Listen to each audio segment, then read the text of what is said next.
Why are you so salty about it? You're just biased because you don't get free parking at Hillcrest anymore.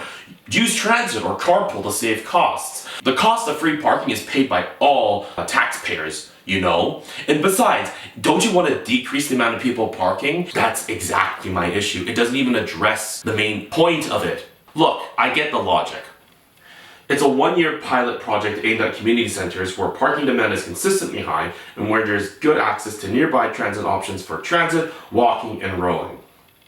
So why am I so chuffed about this? First off, what transit options are we talking about? As a native of North Shore, either it's an optimistic 45-minute drive or a really optimistic hour and 50-minute transit drive. And that's not even considering whether there's traffic delays, C-bus delays, or if the bus even shows up on time.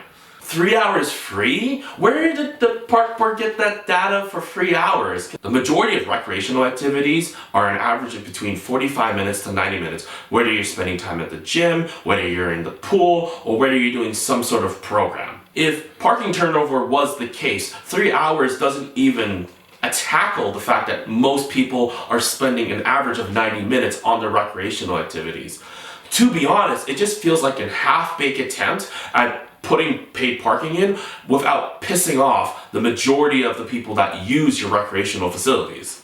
And by the way, when did paid parking become the new revenue stream? Did I miss the memo or something here? Like, just remember, this entire thing is literally quoted by the park board as it's a sustainable funding source that captures users of parks and facilities, including visitors outside Vancouver who enjoy our amenities. Isn't that just a roundabout saying of don't complain about it, it's just a way of investment? Okay, so what does paid parking at Hillcrest have to do with anything on the North Shore? It's the same logic.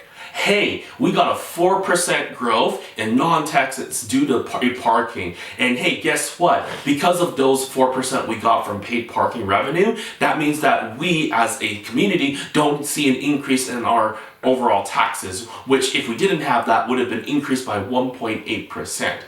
Sounds awfully familiar, huh?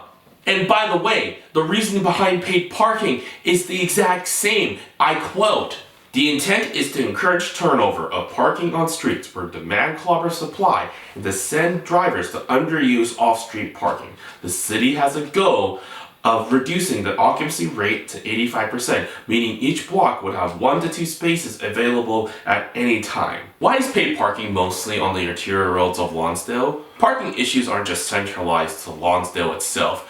To me, I thought the main issue was how parking ripples into residential streets, especially where businesses are super popular.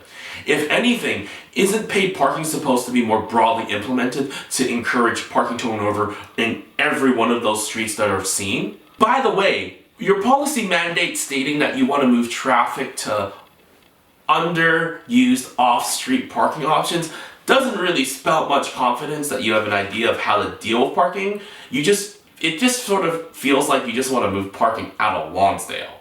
For all this talk about being the healthiest, smallest city in the world, it's a little bit ironic that the most common way that people get around the North Shore is by car, whether it's for personal errands, whether it's to see my parents, whether it's to use recreational facilities, or just to go to my favorite restaurant. And you know what we could do? You know the bare minimum that we could just be advocating for? Transit alternatives. You know, this thing that the council has been clamoring about since 2018. And the same council that has been able to only get one expanded BRT in 2027 since 2018. Yeah, like food for thought. Maybe we ought to see council be a bit more proactive in seeing more BRTs being placed on the North Shore. You know, that thing that we constantly keep saying that is our cost effective, or that's transit bang for our buck, that is easier to be implemented than advocating for SkyTrain.